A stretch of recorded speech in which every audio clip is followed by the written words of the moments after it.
Ces photos du candidat Macron prenant le train en 2016, vous ne les verrez pas durant son mandat, tout simplement car les présidents français ne prennent jamais ou presque le train. La raison principale, aussi paradoxale soit-elle, est avant tout économique. Si pour un citoyen lambda, le train est souvent une solution moins onéreuse, plus écologique, voire plus rapide que l'avion ou la voiture, pour le président et son service de sécurité, c'est un véritable casse-tête qui coûte cher, très cher à l'Élysée. Bonjour monsieur. Vous êtes venu en train? Non, je suis venu en voiture. Depuis les années 60, une réglementation interne à la SNCF, le plan haute personnalité, dit plan S, impose une préparation scrupuleuse et ne peut être activé que sur demande du ministère de l'Intérieur. La machine commerciale, très rodée, ne doit pas dérailler. Un président doit ainsi emprunter un train commercial comme tout passager et aux frais de l'Élysée.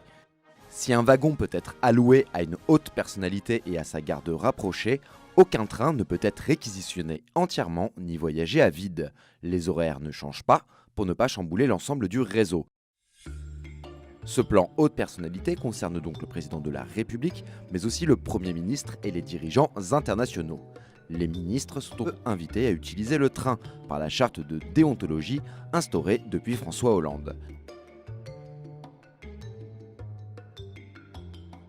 Mais si le président souhaite vraiment se déplacer en TGV, c'est exactement comme tout à chacun, sauf que, premièrement, tous les ponts et ouvrages d'art ferroviaire doivent être sécurisés 5 minutes avant le passage du train par la gendarmerie sur instruction préfectorale.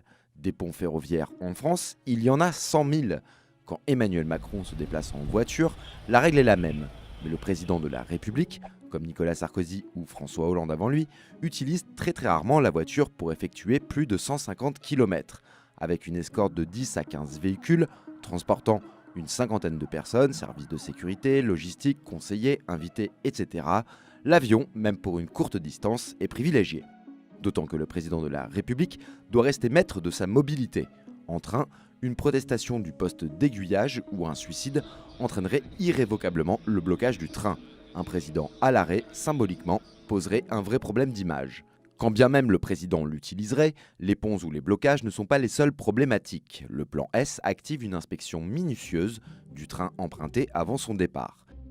Dès la veille, les équipes de déminage et de l'inspection technique de la SNCF doivent passer le train au peigne fin et le déclarer conforme. Aucune personne extérieure au service de la SNCF et du ministère de l'Intérieur ne peut ensuite rentrer dans le train jusqu'à son départ. Un gardiennage spécial est assuré par la SNCF. Par ailleurs, le train officiel est accompagné d'une voiture balai, soit un train lui aussi commercial, donc avec des voyageurs dedans, dans lequel un ou plusieurs wagons sont réservés aux équipes de sécurité qui devancent les voyages présidentiels et assurent par exemple le déminage. Ces deux trains sont tenus de respecter un écart minimal de 10 minutes.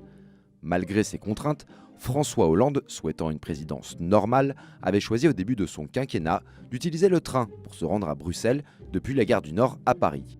Si son voyage plus ou moins improvisé s'est déroulé sans accroc, il a mis les services de sécurité présidentielle sur les dents, ces derniers dénonçant au passage le manque de professionnalisme autour de la décision de François Hollande, une expérience jamais reproduite par un président depuis.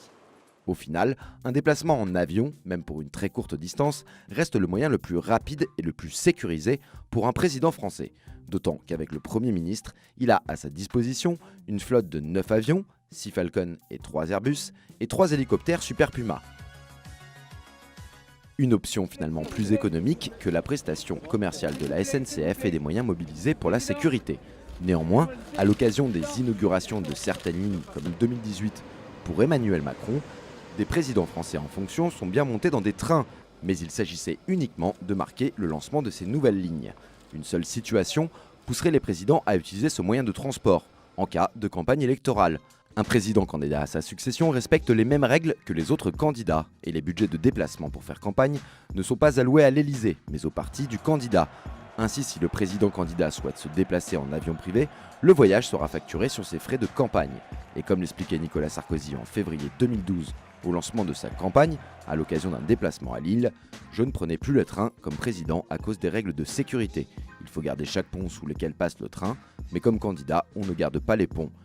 Les présidents et le train, c'est avant tout une histoire de pont. »